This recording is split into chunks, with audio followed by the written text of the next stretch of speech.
Good morning students, welcome back to computer science exam crack channel. तो आज हम इस वीडियो में नंबर सिस्टम के बारे में पढ़ेंगे, जो ये आपकी यूनिट फर्स्ट का थर्ड चैप्टर है। नंबर सिस्टम काफ़ी आसान है बच्चों, अगर आप इस पे फोकस करोगे तो आपका जो एक नंबर का क्वेश्चन आएगा आप उसको कभी गलत नहीं करेंगे। लेकिन थोड़ा सा मैथमेटिकल है, आपको थोड़ा सा प्रैक्टिस की ज़रूरत पड़ेगी इस पार्ट पर। और बट ये एश्योर करती हूँ कि क्वेश्चन जो है यहाँ से ज़रूर बनता है आपका। मैंने अभी ग्राम सचिव का एग्ज़ाम देखा था, वहाँ पे चारों से जो भी आपके शिफ्ट हुई थी, चारों शिफ्ट में ही पेपर में आपका नंबर सिस्टम से एक क्वेश्चन जरूर आया हुआ था बच्चों। तो अब हम सबसे पहले बात करते हैं, नंबर सिस्टम जो है आपके चार टाइप के होते हैं। एक binary number system, octal, decimal और हेक्साडेसिमल। तो पहले तो हम इनका ब्रॉड रिवीजन कर लेते हैं कि क्या क्या आपके बाइनरी नंबर सिस्टम। जो नंबर बच्चों 0 1 0 यानी कि जिस नंबर के अंदर सिर्फ 2 ही बिट यूज होती हैं उसको हम बाइनरी नंबर सिस्टम कहते हैं, ठीक है। और इसका जो बेस होता है वो होता है 2। तो बाइनरी नंबर की क्या पहचान करोगे कि 0 1 की फॉर्म में आपका डेटा होगा और बेस क्या होगा 2 होगा, वो होगा आपका बाइनरी नंबर, ठीक है बच्चों। अब हम ऑक्टल की बात करते हैं। ऑक्टल नंबर जो होते हैं 0 से 7 बिट्स को काउंट करने के काम आते हैं, ठीक है। यहाँ पर बच्चों 2 बिट होती है, ओनली 2 बिट होती है यहाँ पे 0 और 1, ठीक है। और यहाँ पर बच्चों 8 बिट होती है, ठीक है। तो ये जो है आपका, यहाँ पर हम जो कॉम्बिनेशन बनाते हैं, यहाँ पर मैं बता दूं एक बार आपको, 0 1 1 0 और 1 1 इस तरीके से हमारे पास कॉम्बिनेशन बनते हैं। 0 कर सकते हो आप यहाँ पे 1 और ये 2 और ये 3, ठीक है। तो यहाँ पर मैक्सिमम आप कितना काउंट कर सकते हो, 4 काउंट कर सकते हो। वो कैसे, अब मैं आपको बताती हूँ कि 2 रेज़ टू पावर 2 जो भी बेस होता है ना वो आप यहाँ पर पावर में लगा दो, तो आपको ये पता चल जाएगा कि कितनी बिट तक ये, कितने नंबर तक ये काउंट कर सकता है, ठीक है। तो सिमिलरली बच्चों ये जो आपका ऑक्टल नंबर सिस्टम है, ऑक्टल नंबर सिस्टम जो 0 से 7 बिट तक है, टोटल जो हो जाएंगे आपकी ये 8 बिट हो जाएंगे, ठीक है। और 8 बिट को रिप्रेजेंट करने के लिए यहाँ पर मैंने लिख दिया यहाँ पे 3 7 6 और इसका लगा दिया नीचे 8। ये क्या हो गया, ऑक्टल हो गया। तो ऑक्टल का बेस क्या होगा, 8 होगा क्योंकि 8 बिट को काउंट करने के काम आता है। बाइनरी का बेस होगा 2 क्योंकि 2 बिट को काउंट करने के काम आता है। तो ये था बच्चों आपका ऑक्टल। अब ऑक्टल में आपको पता है कि अगर मैं 2 रेज़ टू पावर 3 लिखूं तो ये 8 के इक्विवेलेंट होता है ना। तो अगर आपसे क्वेश्चन पूछा जाए कि कितने नंबर ऑफ बिट्स की रिक्वायरमेंट होगी आपको ऑक्टल नंबर को रिप्रेजेंट करने के लिए, तो यहाँ पर आप क्या बोलेंगे बच्चों, यहाँ पर आप 3 बिट्स की रिक्वायरमेंट बोलेंगे इस तरीके से, ठीक है। और आपको बाइनरी में देखो यहाँ पे मैंने 2 लिखा था ना, 2 raise to power 2 into 4 bits, आप 4 नंबर तक आप यहाँ पे काउंट कर सकते हैं, 0 1 2 3 तक। तो इस तरीके से यहाँ पर आपका ऑक्टल हो जाएगा। ऑक्टल के अंदर आपकी 3 बिट यूज होती हैं, तो ये आपका इस तरीके से आप लिखते हैं। अब आप पूछेंगे कि मैडम ये आपने क्या लिख दिया। बच्चों मैंने क्या लिखा कि हर एक जो नंबर होता है, यहाँ पे मैं तो थोड़ा सा रब कर दूं, ये जो हमें 0 0 0 3 बार 0 रखा ना, तो इसकी हर एक की पोजीशन होती है। जैसे मैथ्स के अंदर पोजीशन होती है, यहाँ पर भी इनको हम पोजिशनल नंबर भी बोलते हैं। इसको लिखते हैं बच्चों 2 रेज़ टू पावर 0, ये होता है 2 रेज़ टू पावर 1 और ये होता है 2 रेज़ टू पावर 2, ठीक है। अब ये हो गया 4, ये हो गया 2 और ये हो गया 1 1 2 4। अब आप कहेंगे कि मैडम ये 2 क्या आ गया, क्योंकि हमें पता है कि हमारा जो सिस्टम जो होता है कंप्यूटर सिस्टम बाइनरी नंबर पे ही काम करता है, 0 1 की फॉर्म में ही काम करता है। तो हमेशा जहाँ यहाँ पर जो मिलेगा ना 2 रेज़ टू पावर में मिलेगा। मेमोरी भी आप देखते हो, देखो आप सुनते हो 64 बिट की, 32 बिट की, क्या कभी आपने सुना है 35 बिट की कोई मेमोरी होती, नहीं सुना ना। वर्ड साइज भी सुना है आपने, वो भी आपने 64 बिट का, 32 बिट का, इस तरीके से आपने वर्ड साइज भी सुने हैं। तो बच्चों हमेशा जो कंप्यूटर के अंदर चीज़ मिलेगी आपको 2 रेज़ टू पावर में ही मिलेगी, ठीक है। अब देखो यहाँ पर मैंने, अब 0 0 0 हो जाएगा, यहाँ पे मैंने 1 लिख दिया, क्यों, क्योंकि 4 के प्लेस पे 0 है, 2 के प्लेस पे 0 है, तो 1, ये 1 है। तो यहाँ पर मैं इसको लिखूंगी 2, क्यों, क्योंकि 1 की जगह 0 कर दिया आपने, 4 की जगह 0 कर दिया। अब अगला लिखती हूँ मैं 3, 4 की जगह 0 कर दिया, फिर 1 + 2 3 हो गया, फिर मैंने ये 4 लिख दिया, क्यों, आप देख रहे हो 4 की प्लेस पर 1 है, बाकी जगह 0 0 है, फिर ये 5 हो गया बच्चों, ये 6 हो गया, एक 7 हो गया। तो इसकी आपको थोड़ी सी प्रैक्टिस करने की जरूरत है बच्चों, ठीक है। अगला जो है आपके पास डेसिमल नंबर है। डेसिमल में बच्चों 0 से 9 तक की बिट्स को आप काउंट कर सकते हैं, 0 से 9 डिजिट्स को ठीक है, आप काउंट कर सकते हैं। और जो इसका बेस होता है ना बच्चों, अगर मैं लिखती हूँ 373 और यहाँ पे मैंने लगा दिया 10, तो ये होगा आपका डेसिमल। डेसिमल का बेस क्या होगा 10, ऑक्टल का बेस क्या होगा 8, बाइनरी का बेस क्या होगा 2। आई होप क्लियर हो गया होगा। अब देखो बच्चों, यहाँ पे आपकी 10 डिजिट हो गई है, ठीक है, 10 डिजिट तक आप काउंट कर सकते हैं। 8 तक तो आपकी 3 बिट से काम चल रहा था ना, 000 आपने ये लिया था, बट आपको यहाँ पर इस तरीके से करना पड़ेगा, ठीक है, क्योंकि 3 आपका कम पड़ गया तो आपको 4 बिट लेनी पड़ेंगी, ठीक है। आपका काम सिर्फ क्या है, 4 बिट लेकर भी आप सिर्फ 9 डिजिट तक काउंट कर पाएंगे। देखो कैसे, 0 यहाँ पे इस तरीके से हो जाएगा, 1 2 3 4 5 6 7 8 और ये हो गया बच्चों 9, ठीक है। ये 9 तक काउंट करेगा, 10 बिट हो गई ना आपकी ये।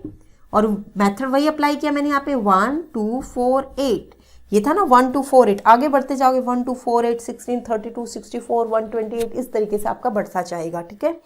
तो जितनी आपकी बिट्स की पोजीशन बढ़ती जाएगी, नंबर भी आपका 2 की पावर में बढ़ता जाएगा, ठीक है। तो ये था बच्चों आपका डेसिमल नंबर, ये आपको आना चाहिए, प्रैक्टिस करनी पड़ेगी बच्चों एक बार आपको इसकी।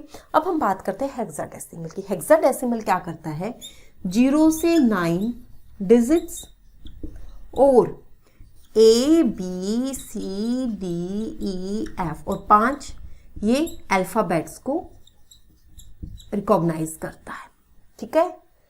क्या क्या हुआ, 0 से 9 डिजिट और ये 5 अल्फ़ाबेट, तो टोटल कितना हो गया बच्चों, 10 ये हो गए, 5 ये हो गए, तो 16 डिजिट्स को ये 16 डिजिट्स एंड अल्फ़ाबेट लिखेंगे बच्चों। यहाँ पे अकेला डिजिट नहीं लिखेंगे क्योंकि यहाँ पे अल्फ़ाबेट की बात भी हम कर रहे हैं, तो अल्फ़ाबेट भी हम यहाँ पर लिखेंगे, ठीक है।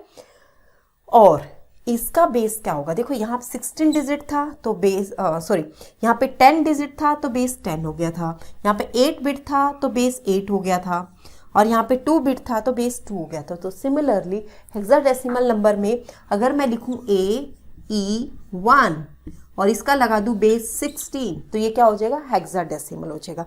ए क्यों लिखा, ए तो रिप्रेजेंट कर सकते हो ना आप हेक्साडेसिमल की हेल्प से, इसलिए ए लिखा। ई भी आपका क्या है, 14 को आप रिप्रेजेंट कर सकते हैं आप इससे, ठीक है। अभी मैं बताऊंगी बच्चों, मैंने 14 का वर्ड यूज़ कर दिया, अभी मैं यहाँ पे एक टेबल बताकर बताऊंगी कि यहाँ पर ये कैसे मैंने 14 बोल दिया। फॉर द टाइम बिंग आपको इतना क्लियर हुआ कि यहाँ पे 9 डिजिट्स, 0 से 9 10 डिजिट होगी सॉरी, और आपकी 5 अल्फ़ाबेट्स हो गए, ठीक है। इतना होने के बाद इसका बेस क्या हो गया, 16 हो गया। बेस 16 हो गया तो आप क्या कर सकते हैं, 2 raised to power 4, यानी कि 4 बिट्स की जरूरत पड़ेगी आपको, इजीली आप कर लेंगे। तो ये जो कंप्लीट टेबल होगी बच्चों हेक्साडेसिमल की, मैं यहाँ पर बनाऊंगी, अगर आपको स्क्रीनशॉट लेना तो आप ले सकते हो।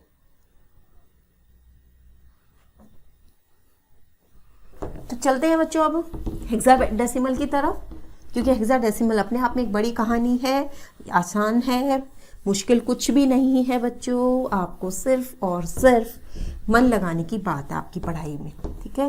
मुश्किल कुछ भी नहीं है। कंप्यूटर को अगर आप एक दिन में भी 7-8 घंटे दोगे ना, सारे वीडियोस को लगातार देखोगे, तो आपका कंप्यूटर वाला सेक्शन में आपको कोई प्रॉब्लम नहीं आएगी। ये प्रॉब्लम तभी आ रही है जब तक आप इसमें फोकस नहीं कर पा रहे हो। तो अब हम बात करते हैं बच्चों हेक्साडेसिमल की। यहाँ पे 4 बिट होंगे ना यूज़, क्यों, 2 raised to power 4 into 16, तो ये 0 हो जाएगा। फिर मैं लिखती हूँ यहाँ पे 0 0 1 2 3 4 5 6 7 8, हाँ ये भी 8, फिर 9, फिर हो जाएगा आपका 10, और फिर 11, देन 12, 13, 14 और 15 में क्या सारे 1 1 आ जाएंगे बच्चों। अगर आपको नज़र नहीं आ रहा तो मैं इसको ऊपर लिख देती हूँ, यहाँ तक मैं नीचे लिख देती हूँ, उसके बाद मैं 14 लिख देती हूँ यहाँ पे, और 15 लिख देती हूँ यहाँ पे, ठीक है। अब देखो ये आपका 1 है, ये 2 3 4 5 6 7 8 9, ठीक है। इतना हो गया क्लियर। 9 डिजिट तक ये काउंट कर सकता था, हमने 9 डिजिट लिख दी। जैसे ही 10 आया, 10 को ये क्या लिखता है, ए लिखता है, 11 को ये बी, 12 को ये C और 13 को ये D, 14 को ये E लिखता है बच्चों और 15 को ये F लिखता है। ये आपको समझ आना चाहिए। ये थोड़ा सा यहाँ पे कॉन्ट्रडिक्शन है, ये आपको लर्न करना है। 10 इक्वल टू A, इसको यहाँ पे 10 लिख दो, ये 11 सॉरी, ये 12, ये 13 और ये 14 और ये आपका 15। ठीक है, तो ये थोड़ा सा इसमें आपको याद करने की जरूरत पड़ेगी। ठीक है, और अगर देखो बच्चों, मैं थोड़ा सा एग्जांपल और दे देती हूँ। मैं लिखती हूँ यहाँ पे 2AF, ये क्या है, आप देखते ही पहचान जाएंगे कि ये नंबर क्या है आपका, वो है हेक्साडेसिमल है। ठीक है, वैसे तो यहाँ से पहचान हो जाएगी और बेस से भी पता चल जाएगा। अब मैं अगर नंबर लिखती हूँ 1010, ये नंबर कौन सा है, ये बेस 2 का नंबर, बाइनरी नंबर है। अगर मैं लिखती हूँ बच्चों ये 393 और यहाँ पे मैं 8 लगा देती हूँ, तो आप क्या बोलोगे, इसको क्या बोलोगे आप, ये ऑक्टल नंबर है? नहीं, ऑक्टल नंबर क्यों नहीं है? देखो, बेस तो मैंने लगा दिया, सिर्फ बेस लगाने से काम थोड़ी चलेगा। कब है इसकी लिमिट, क्या है ऑक्टल की? ऑक्टल करता है 0 से 7 तक की बिट्स को। ये आपने यहाँ पे 9 कैसे यूज कर लिया, 9 तो वैलिड है ही नहीं। यहाँ पे 373 वैलिड था, 363 वैलिड था। ठीक है, 7 से ऊपर तो आप यहाँ पे ले ही नहीं सकते कोई भी डिजिट, तो वो आपका ऑक्टल नंबर नहीं होगा। ठीक है, ध्यान रखना इस चीज का। डेसिमल के अंदर आप 0 से 9 जितनी डिजिट्स हैं, हमारी मैथ्स के अंदर यही होती है, सारे नंबर हम इनकी हेल्प से रिप्रेजेंट कर लेते हैं। ठीक है, तो ये था बच्चों आपका नंबर सिस्टम का बेसिक पार्ट। ठीक है, और इस पे आपको थोड़ी सी प्रैक्टिस करनी है। इस पे अगर आपकी प्रैक्टिस हो जाती है, टेबल बनानी अगर आपको आ जाती है, उसके बाद हम कन्वर्जन करेंगे। तो पेपर में जो आता है बच्चों, कन्वर्जन का भी आता है और टाइप्स ऑफ नंबर सिस्टम भी आ जाता है। तो टाइप्स ऑफ नंबर सिस्टम में आपको क्या करना है, आज जब आप ये वीडियो देख रहे होगे तो आपको बाइनरी की, ऑक्टल की, डेसिमल की और हेक्सा की टेबल्स बनानी आनी चाहिए। ये वाली कहानी आपको याद होनी चाहिए कि मैडम ने ये क्या बोल दिया था, 1 2 4 8 वाला। ठीक है, उसके ऊपर मैंने ये भी लिख दिया था 2 raised to power 1, 2 raised to power 2, 2 raised to power 3। तो ये सब आपको याद होना चाहिए बच्चों।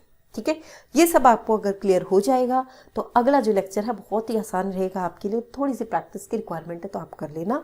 आज इस वीडियो को यहीं पे कंप्लीट करते हैं, मिलते हैं नेक्स्ट वीडियो में नेक्स्ट टॉपिक के साथ। तब तक के लिए थैंक यू वेरी मच।